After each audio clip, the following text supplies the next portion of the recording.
30,000 years ago, in a cave in Spain, a person lay down in near total darkness, in cold oxygen-thin air, and painted a bison on the stone wall. They painted it with such care and precision and beauty that when modern artists look at it, they are humbled. No training, no instruction manual, no camera to study from, just a human being, a piece of charcoal, and a burning need to make something. We have been telling the story of human evolution wrong. We say ancient people were primitive, slowly becoming more advanced over time until they reached us, the sophisticated modern version. But the cave paintings say something different. They say that whatever we are, whatever made us human, we had it from the very beginning. And we may have lost some of it along the way. The standard story of human evolution goes like this. We evolved from earlier primates over millions of years through a process of random genetic mutation and natural selection. The mutations that helped us survive got passed down, the ones that did not disappeared. We are the result, the current winner in a long game of survival of the fittest. This framework has become so dominant that questioning it feels strange. But there are real problems with it, and the cave paintings are one of them. Evolution explains why we would be good at finding food, avoiding predators, and reproducing. It does not easily explain why we would spend enormous amounts of time and effort deep inside dangerous, suffocating caves, painting animals on stone walls with such extraordinary artistry. What does beautiful cave painting have to do with survival? If anything, crawling into a cold, airless cave for hours is actively bad for survival. The same question applies to music. Why do humans sing? Why do we all, across every culture in history, find meaning and joy in music?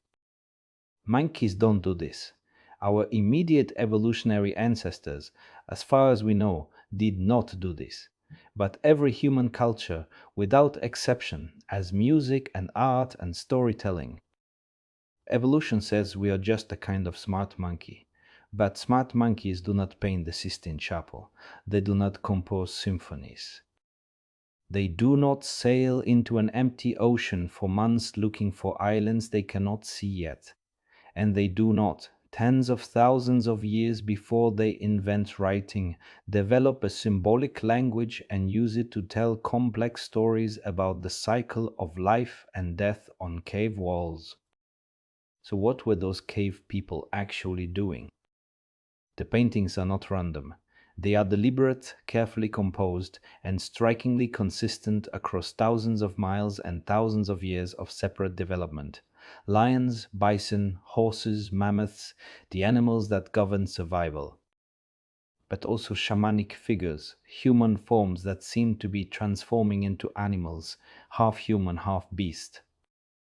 And symbols, geometric shapes that a Canadian archaeologist named Genevieve von Petzinger spent decades cataloging, finding that the same set of 32 symbols appears in cave paintings all across Ice Age Europe, from Spain to Russia.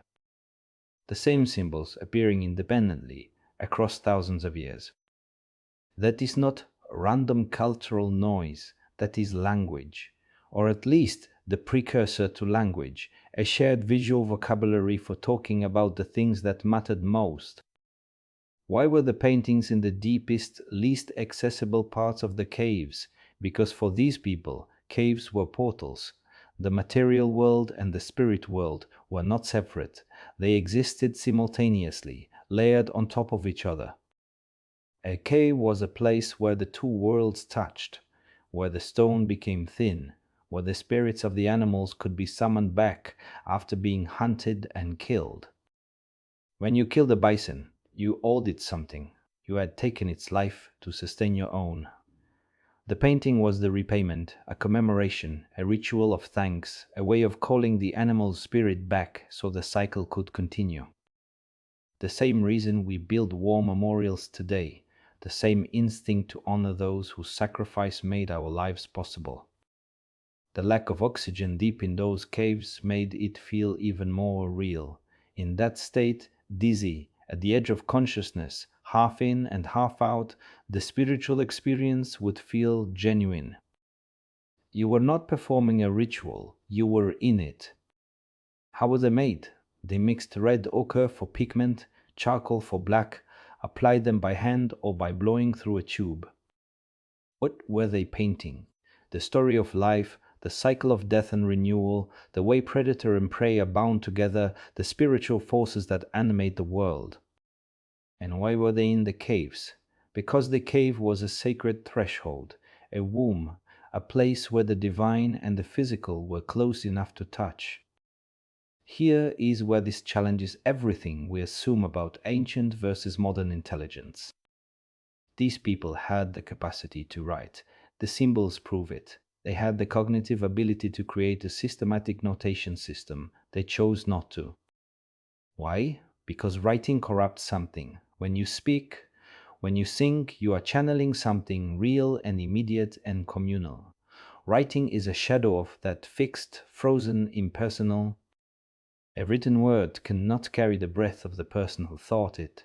A written song cannot carry the emotion that moved the singer. And perhaps most importantly, singing, speaking, painting, these were communal acts. You did them together. Writing is solitary. It pulls you out of the community and into your own private world. So for tens of thousands of years, human beings, who could have invented writing much earlier, chose not to. That is not ignorance. That is a philosophical position. What gets lost when we become literate? Something that the people who painted those caves had in abundance: intuition, empathy, the ability to read other people without language, the deep knowledge of how to work together without hierarchy or instruction. Pre-literate people were more attuned to each other, more responsive to the world around them, more alive to the invisible forces that hold communities together. We build civilization by developing writing, bureaucracy, law, money, philosophy. All of that enabled scale and complexity that hunter-gatherers could never achieve, but we pay the price for it. We became more individual and less communal, more analytical and less intuitive, more organized and less free. When you look at street art today, graffiti painted on a concrete wall in a city, the impulse is the same impulse that drove someone into a cave 30,000 years ago. The need to mark a place, to tell a story, to say to the people who pass by, "We were here, this is who we are, this is what we see and feel and believe." The human imagination is not a new development. It is not something that appeared with Greek philosophy or the Renaissance or modern science. It was there from the very beginning, as complete and as powerful as it has ever been. What we have gained since then is tools, language, science, technology, the ability to coordinate millions of people towards shared goals. What we have lost is a certain quality of presence. The cave painters were fully in their world, not abstracted from it. They did not need a boss to tell them what to do. They knew, they felt it. They painted it in the dark. The question worth sitting with is this: in building everything we have built, what have we left behind